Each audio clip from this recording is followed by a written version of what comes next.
Welcome to This Explainer. Today we're going to completely unpack the incredible true story behind Operation Thunderbolt. We'll be looking closely at exactly how a meticulously planned, high-stakes military heist was somehow pulled off against literally impossible odds, strictly following the intelligence and historical records we have. So I want you to just imagine this scenario for a second.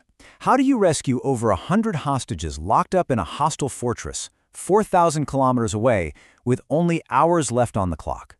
Well, this staggering question was exactly what Israeli leadership faced back in the summer of 1976, and it kicked off this desperate, ticking clock race to engineer what a lot of people still consider to be the most daring, long-distance rescue mission in modern military history. Part 1. The hijacking of Flight 139. All right, let's start by breaking down the inciting incident, the moment that completely shattered the illusion of just a normal summer flight. On June 27, 1976, Air France Flight 139 takes off from Tel Aviv, heading for Paris. At 11:30 a.m., they make a scheduled stopover in Athens, and, unfortunately, that is exactly where the security net failed. By bypassing a broken metal detector and completely unchecked X-ray screens, 4 individuals actually managed to smuggle guns and grenades aboard inside their cabin bags. Literally minutes after taking off again over the Gulf of Corinth, 2 terrorists stormed the cockpit and forced the pilot to divert south to Benghazi, Libya for refueling. Now, looking at the hijackers, we see a pretty unique, disturbing alliance here. You had 2 members of the PFLP whose stated goal was fighting for Palestinian freedom against Israel, joining forces with 2 members of the German revolutionary cells, who were protesting Western coercion. Different backgrounds, but they were united by a single goal: freeing their group members from prisons around the world. Armed with those smuggled pistols and grenades, they completely commandeered the aircraft. Part 2. A hostile haven in Uganda. So, after refueling in Libya, the plane heads even further south, and the terrified passengers finally learn their destination, Entebbe, Uganda. Just picture the contrast here. Upon landing, you have over 240 passengers facing total, absolute powerlessness and the sheer terror of the unknown. On the flip side, you have the Ugandan president, Idi Amin. Amin was notoriously unpredictable.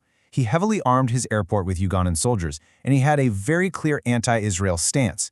So rather than helping these hostages, Idi Amin basically played the role of a mediator, while his heavily armed forces completely surrounded the old terminal where the passengers were being held. Inside the old terminal's waiting hall, the tension just skyrocketed.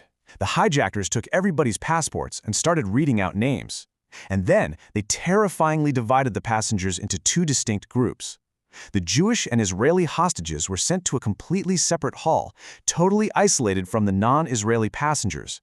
Just to give you an idea of how terrifyingly strict this was, even a dual citizen traveling on a non-Israeli passport was thrown into the Israeli group simply for being Jewish. Part 3. The ticking clock. With the hostages now isolated, the hijackers finally issued their deadly ultimatum. The clock was officially ticking.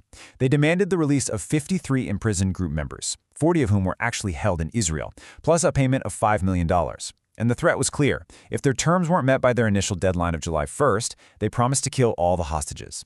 Through some really intense diplomatic backchannels, Israel managed to buy just a little more time, pushing that deadline to July 4th at 2 p.m. But time was rapidly running out. What's incredibly fascinating about this dynamic is the extreme contrast happening back in Israel. Out on the streets, you've got frantic families swarming government offices, protesting, pleading on the news, putting immense pressure on Prime Minister Yitzhak Rabin to just accept the demands and save their loved ones. Meanwhile, hidden away in the war room, you have Mossad, Shin Bet, and IDF strategists who are hyper-focused, desperately trying to craft an impossible military response under insane pressure, while Defense Minister Shimon Peres argued that giving in would only invite more attacks down the road. Part 4. Anatomy of a rescue. Early on, there were some pretty wild tactical ideas, like sending naval commandos in through Lake Victoria, but those were completely scrapped because they didn't account for the lake's massive crocodile population. Honestly, a brilliant tactical solution only emerged because of an incredible intelligence breakthrough. You see, the hijackers made a fatal mistake. They released the non-Israeli passengers to Paris. Israeli intelligence immediately interrogated them, figuring out the exact number of hijackers, their weapons, and where the Ugandan army was set up. And here is where it gets literally unbelievable. They discovered that an Israeli construction company actually built that exact Entebbe terminal a decade earlier. So they got the blueprints and constructed a perfect, life-size physical model to practice the raid on. Now, pulling this off required moving over 100 commandos completely undetected. For this, they chose 4 massive C-130 Hercules planes, mainly because they can carry super heavy loads and land on short runways. Look at how specific each plane's role was. It's like a giant puzzle. Plane 1 carried the main assault team led by Yoni Netanyahu, along with a fake vehicle convoy. Plane 2 was dedicated to securing the perimeter. Plane 3 had the reserve troops tasked with destroying Ugandan fighter jets so they couldn't be chased on the way back, and Plane 4 purely for medical evacuation and refueling. But here's the kicker. To even reach those hostages, these massive, heavy cargo planes had to fly over 4,000 kilometers from Israel all the way to Uganda in the dead of night. To completely avoid radar detection, they flew incredibly low, skimming right over international airspace, hugging the terrain across Ethiopia, Kenya, and Lake Victoria until they finally reached Entebbe. Part 5. Operation Thunderbolt. So on the night of July 3rd, the first plane touches down completely silently in Uganda, cutting its engines to reduce the noise. They are now relying entirely on the element of lightning speed to close the distance from the runway to the old terminal. The commandos unload this fake convoy meant to perfectly mimic Idi Amin's personal motorcade, right down to the black Mercedes and the identical flags. It was a genius decoy, really. Except it had one fatal flaw that Israeli intelligence somehow missed. Just 2 days prior, Idi Amin had actually purchased a white Mercedes and was driving that instead. Let's walk through exactly how this breach went down. The fake convoy approaches the terminal at exactly 40 kilometers per hour, mimicking Amin's usual speed.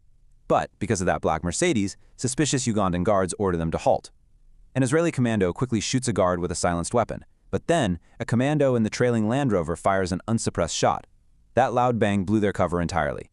The team had to immediately abandon the vehicles and just sprint the final 300 meters right into a full-scale, incredibly loud assault. The sheer speed of what happened next is just mind-blowing. The entire operation on the ground, from the moment they breached the hall, shouted to the hostages in Hebrew to stay down, neutralized all 7 hijackers, destroyed 11 Ugandan MiG fighter jets outside to prevent any pursuit, loaded all the hostages, and took off again. Took an unbelievable 53 minutes. The actual assault part, over in just 30 minutes. And that, right there, is exactly why they named it Operation Thunderbolt. Part 6. The cost of rescue. Now, while this lightning-fast heist was just a massive, unprecedented tactical success, we have to acknowledge that the human toll of the operation was heavy. Despite successfully saving 102 people, the utter chaos of the firefight resulted in 3 hostages tragically being killed in the crossfire. Furthermore, one hostage, Dora Block, who had been taken to a local hospital before the raid because she was sick, had to be left behind. She was later murdered by Amin's forces in retaliation. And, despite strict orders to try and avoid engaging the Ugandan military, 45 Ugandan soldiers were killed during the fierce extraction. The loss extended to the military side as well. Tragically, the only Israeli commando killed in the raid was the assault leader himself, Yonatan Yoni Netanyahu.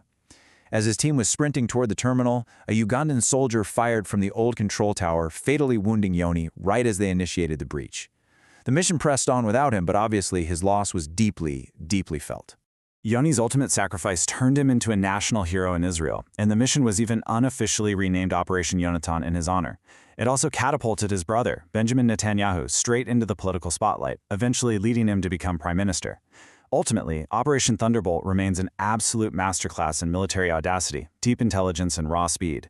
But looking back at it all, it really leaves us with a fascinating question to consider. In today's hyper-surveilled, deeply connected world, could a rescue mission of this sheer magnitude across 4,000 kilometers completely under the radar ever actually be replicated again?